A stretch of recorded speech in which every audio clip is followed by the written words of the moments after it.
唔知點樣去澳門先係最快？搭船 No， 搭車 No， 就係佢啦！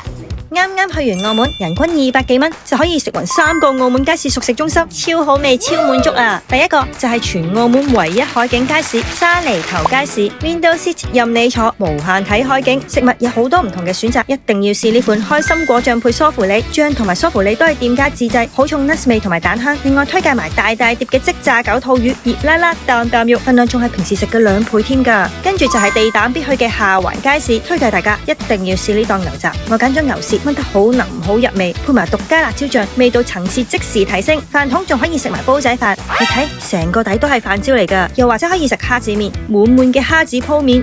甜品就食埋澳門傳統紅豆餅作結。但未完㗎，第3間就係 CP 值極高嘅祐漢街市，必食鳳爪牛雜車仔麵，味道濃郁入味。另外就係勁多人排隊嘅自家製餃子，仲有呢款澳門蜘蛛包，即係芝士豬扒菠蘿包，包脆豬扒軟，一啖有多重口感。另外好特別嘅就係2溝涼粉豆腐花，加埋花奶仲幾好味㗎。食飽仲可以去埋祐漢街市公園嘅 Samuel Character 夢幻花園打卡，超得意啊！